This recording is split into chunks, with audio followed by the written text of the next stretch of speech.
美國終於公開第二批 UFO 嘅文件，但今次最重要嘅唔係一句外星人嚟咗啦，而係美國官方網站真係放咗第二批嘅 UAP 檔案，日期係26年5月22號，第一批係5月8號。嗱，今次咧第二批有文件啦、影片啦、音頻啦，仲有軍方 NASA 情報系統同埋歷史目擊嘅記錄。嗱，官方咧個頁面咧就寫明咧第二批咧係包括咗70 M 嘅文件包啦，同埋5.6 G 嘅影片包。咁今次到底出咗啲咩咧？嗱，簡單啲講咧，今次有5大類嘅。第一，軍方拍到嘅 UAP 影片；第二， NASA 太空任務嘅錄音；第三，1948年至1950年新墨西哥軍事基地附近嘅目擊檔案；第四，2025年一位美國高級情報官嘅第一手目擊報告；第五，一啲同敏感軍事設施、核設施有關嘅報告。但我咧先講清楚。今次咧文件咧未有證明外星人存在嘅，但亦都唔代表佢哋冇價值啦。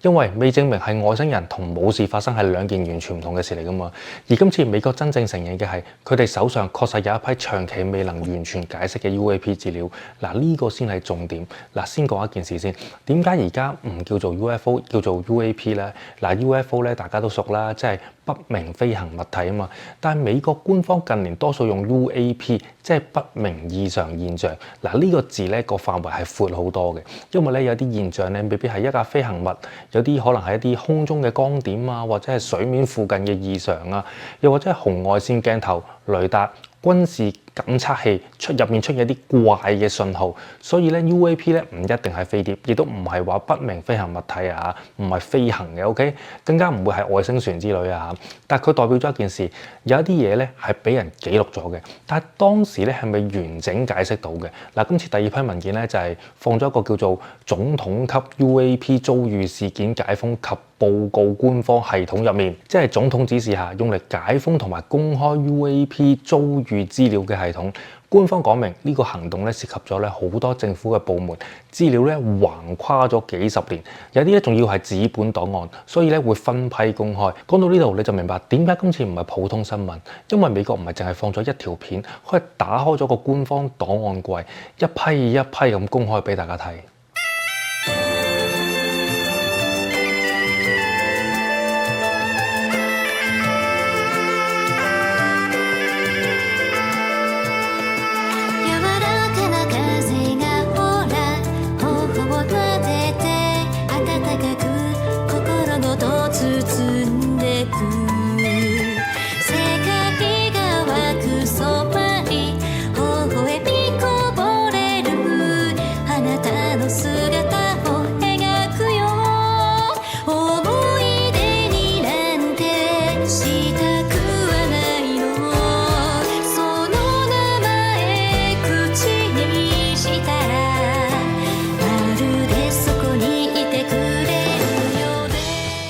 Hello， 大家好，歡迎大家收睇我頻道。嗱，今次咧第二批咧最吸引眼球嘅咧，當然係呢個軍方嘅影片啦。嗱，CBS 咧報道咧，今次咧第二批總共有64個檔案，包括6份 PDF、7個音頻檔、51條影片。而呢一批影片咧，多數係軍機啊、軍事鏡頭啊、紅外線感測器拍到嘅 UAP 畫面。呢啲片咧同普通人手機影到嗰啲光點咧係唔同嘅，因為普通手機拍片咧好多時候可能係飛機啊、星星啊、反光啊、鏡頭嘅鬼影。不過但係今次堅好多啦。軍方嘅影片喎，係軍方先拍到喎。嗱，至少啊，代表拍攝嘅來源咧係唔係話簡單路人甲、乙、丙、丁都拍到喎，因為佢哋會牽涉到好高嘅科技，譬如紅外線啦、軍事平台啊、任務記錄啊、飛行資料。嗱，不過咧睇到呢一度就冇哇好正啊，有咁多正嘢睇，因為其實咧軍事鏡頭唔等於一定準確噶嘛，紅外線影像喺角度啊、距離啊、焦點啊、飛機嘅移動啊、感測器咧嘅限制都會有影響嘅，所以咧畫面見到高速或者突然移動、形狀奇怪，我哋都要小心啲去解讀嘅。但係調翻轉嚟講，正因為連軍事系統都記錄到一啲佢哋未能夠即時定性嘅一樣嘢，即係呢件事咧係需要認真去睇嘅。嗱，喺衛報提到咧，第一批入面嚟自中東啊、波斯灣啊、伊朗啊同埋呢個敍利亞附近嘅影片，例如有一條喺19年喺中東嘅影片裏面，畫面見到3個 UAP 嘅波斯灣一帶編隊嘅飛行。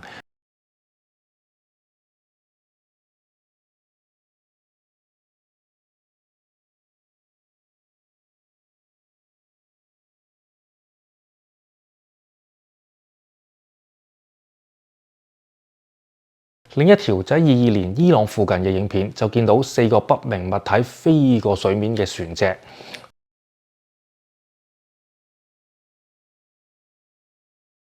仲有一條就係21年敍利亞嘅影片，見到有一個物體高速離開。嗱，呢條片咧最有趣嘅地方咧，唔係似唔似飛碟，而係咧佢哋好多咧都唔似係我哋傳統認知嘅飛碟，因為咧有一啲咧似係光點啦，有啲係熱源，有一啲係偏隊嘅物體，有一啲係紅外線畫邊入邊嘅不明形狀。嗱，換句話講啦，現代 UFO 問題咧已經唔係以前電影入面嗰種銀色碟形嘅飛船停咗喺個草地嗰度，而係大量模糊複雜感測器化嘅資料。嗱，呢啲資料最麻煩係咩咧？因為你話佢係外星人又唔夠證據啊，但係你話佢完全冇問題，咁你又講唔晒喎，係咪？嗱，第二類係咩咧？就係 NASA 太空任務嘅錄音。嗱，今次咧第二批唔止有呢個軍方影片啦，仲有呢個 NASA 嘅舊錄音。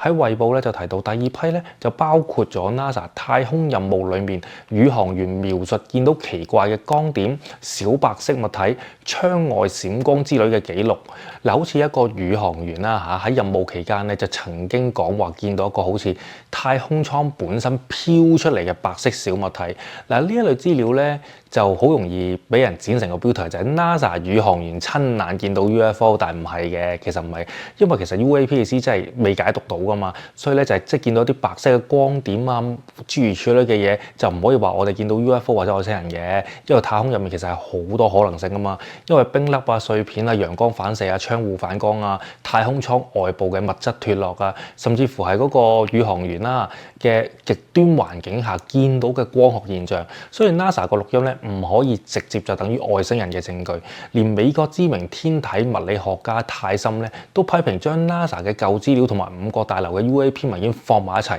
可能會令人產生咗誤導，好似所有太空光點都變成呢個 UFO 證據咁。但係呢一度咧反而有一個比較值得問嘅問題，就係點解美國今次要將 NASA 資料放入去 UAP 公開系統度呢？係因為佢哋想盡量公開所有相關嘅材料，定係想俾公眾自己分別邊啲係可以解釋，邊啲係仍然未解釋呢？其實有啲鬼嘅呢個位，不過都算係有啲意思嘅，因為真正嘅研究咧唔係淨係揀最神秘嗰幾條片嚟講㗎嘛，而係要將可解釋同埋不可解釋嘅資料擺埋一齊嚟比較先得嘅。如果咧100個案例入邊90個可以解釋，剩低嗰10個先係真正要去追去睇嘅一個地方。嗱，今次咧其中一份咧最值得留意嘅文件就係新墨西哥州一個高度機密嘅軍事設施附近，由48年去到50年出現嘅目擊報告。嗱，路透社報告，嗱呢一份文件咧有呢個116頁，記錄咗209宗目擊，包括綠色光球、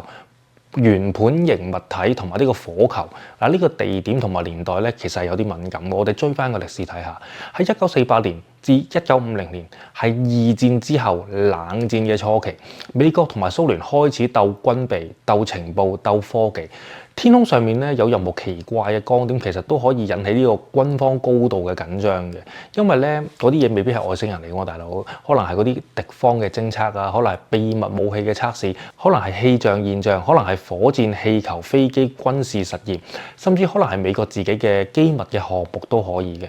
但係正因為咁咧，呢份文件先夠重要。佢證明咗一件事，美國政府咧喺冷戰初期咧就已經認真記錄咗軍事敏感區附近出現嘅不明現象。嗱，呢啲咧唔係今日 TikTok 先至興起嘅都市傳說啦，而係幾十年前已經咧進入咗軍事檔案呢一個問題。而最令人哋諗深一層嘅係咩咧？如果一個軍事設施附近長期有人報告綠色光球、圓盤、火球，政府最擔心嘅一定唔係外星人，佢哋擔心嘅係可能唔知邊個國家放啲乜嘢過嚟咁解嘅啫。所以咧，軍方嚟講咧，未知咧本身就係一個風險。而今次第二批入邊咧有一份比較有戲劇性嘅資料嘅。嗱，CBS 報道咧，一位美國情報官喺25年執行任務期間，親身目擊一啲橙色嘅光球。佢話咧，當時咧同同機組嘅人員啊，喺軍用直升機上面調查 UAP 相關事件期間，見到大量橙色光球，仲有呢個光球接近直升機。CBS 標題咧亦都提到，呢一次經歷咧令佢哋覺得幾乎係講唔出聲嘅一個經歷。嗱，呢一段資料咧就好吸引人嘅，因為咧佢唔係普通路人話，我夜晚見到光啊，橙色光，唔係，而係一啲受過訓練嘅情報人員喺任務環境入邊記錄低嘅一啲異常遭遇。但係同樣我哋都唔可以一步跳去話有個外星人出嚟同你 say hi， 唔係。咁夜間飛行咧會令人哋誤判距離啊，或者山區背景會影響咗視覺嘅判斷啊，光源大小同速度，肉眼其實係好容易估錯㗎。軍事任務入面咧，人嘅壓力咧好大㗎嘛，你知啦。咁佢哋影響到記憶都唔出奇嘅。但問題係啦，嗱，如果連情報官、飛行員、軍用直升機組都覺得呢件事異常到係需要去正式記錄嘅話，咁佢就應該唔係一句話，哇！我睇錯咗咁就算，應該唔係嘅，係真係有啲嘢發生咗嘅。而呢一類咧證詞嘅價值咧，唔係單獨證明外星人，佢個價值係咩咧？令到 UAP 問題咧更加難用一個簡單嘅答案去解釋。嗱，有啲可能係自然現象啦，有啲可能係人造物啦，有啲可能係感測器嘅問題啦，有啲可能軍事機密啦，有啲可能係暫時仍然未能夠講清楚嘅嘢啦。嗱，今次咧文件同報告入面咧，亦都提到有關軍事能源核設施附近嘅 UAP 記錄。嗱，呢一條線索咧，其實一直咧係 UFO 歷史入面最敏感嘅報告。點解好多 UAP 報告咧會同軍事基地啊、核設施啊、導彈基地啊、能源設施係拉得上關係咧？其實咧有3個比較現實嘅解釋嘅。嗱，第一啦，嗱啲地方咧本身咧就好鬼多鏡頭啦，監控多、雷達多、鏡頭多、保安多、軍方人員又多，所以任何奇怪嘅嘢咧都好容易會被記錄低嘅。嗱，第二啦，呢啲地方咧附近可能有一啲軍事嘅訓練啊，無人機又好，武器測試、氣球、機密嘅飛行器，即係話有啲不明。可能咧係只係一啲公眾嘅未知，但係軍方內部係有人已經知道咗㗎啦。好啦，第三，敵對國家可能真係對呢啲地方有興趣啦，所以咧某啲 UAP 有可能係偵測設備啊、無人機啊、監控平台啊，甚至係未公開嘅新技術。但係無論最後答案係邊一種咧，都有一個共通點嘅。嗱，呢件事咧係國家安全嘅問題啊嘛。如果不明物體接近敏感設施，就算佢唔係外星人，其實都幾麻煩。所以咧，今次第二批文件咧，真正嚴肅嘅地方咧，唔係有冇飛碟，而係美國承認有一批同國防、情報、軍事檢測系統有關嘅異常資料，至今仍然未能夠完全定性，呢一個先係核心嚟嘅。但係問題又嚟啦，嗱，今次第二批 UFO 文件咧，係咪證明外星人存在咧？嗱，答案係未係嘅。嗱，目前公開資料咧未有提供決定性嘅證據證明呢啲 UAP 係外星嘅科技或者係非人類智能嘅控制。嗱，喺衛報咧亦都提到5角大樓旗下咧 AARO 過去表示未有證據顯示呢啲影片或者證詞裡面嘅物體係外星嘅來源。所以如果有人話美國第二批文件已經證實咗外星人嘅存在，咁呢個係誇大嘅。但係如果有人話全部都垃圾嚟嘅，完全冇價值嘅，咁又唔得。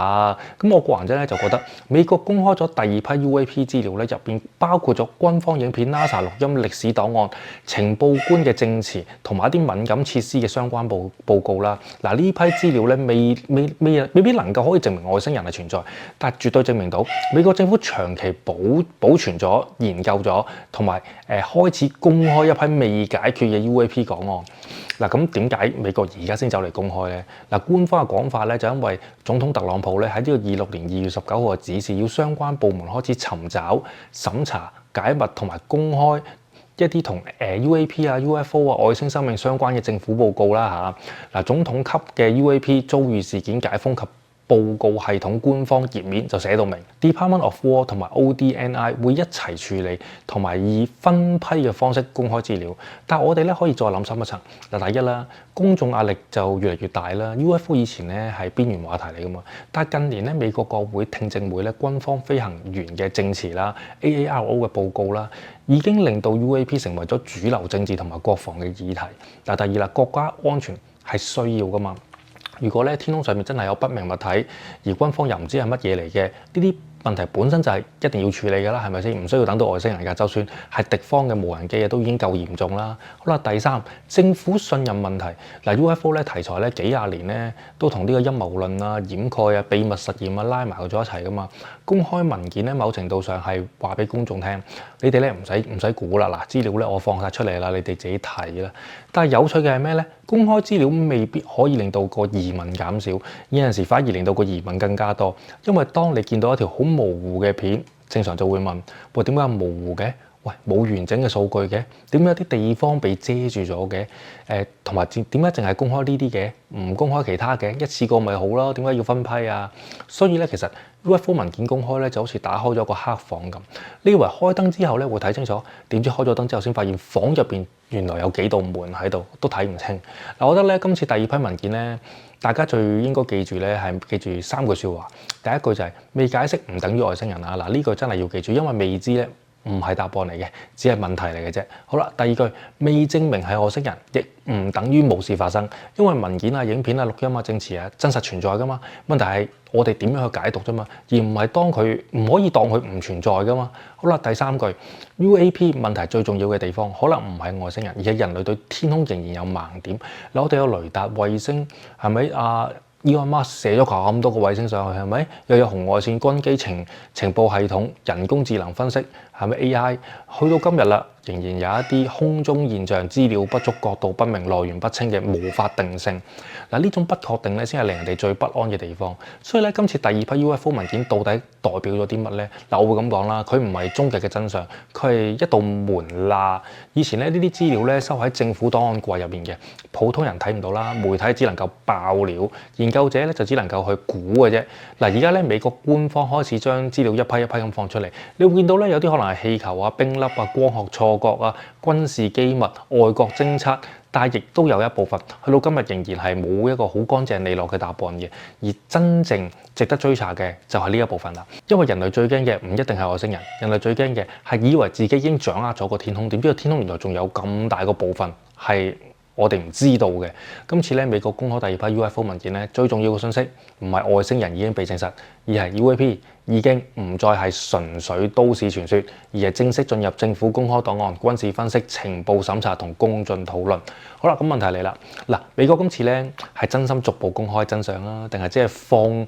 放出一批半清半楚嘅一啲資料去俾全世界去估咧？其實大家又覺得點睇咧？因為其實我覺得係有啲詭異嘅，喺呢啲時間去暴露呢啲嘢出嚟。不如你哋留言話我聽，你哋點睇啊？咁多位朋友，我會留喺美國一段時間，有冇加州嘅朋友或者三藩市嘅朋友咧，可以 email 我嘅，咁啊約下我，等我再了解更加多美國嘅事，好冇？多謝你哋。頻道嘅觀眾朋友，小弟誠意邀請散落世界各地嘅你，如果你中意玄學或者法科，或者對各種靈異故事特別有興趣嘅話，我都好歡迎你哋加入我嘅 WhatsApp 群組，一齊分享自己嘅親身經歷同埋感受，亦都可以俾我啦收集更加多靈異或者神棍嘅故事，等我可以分享上 YouTube 俾唔同嘅朋友知道啦。咁我哋個連結咧就已經喺影片簡介嗰度啦，等緊你哋啊！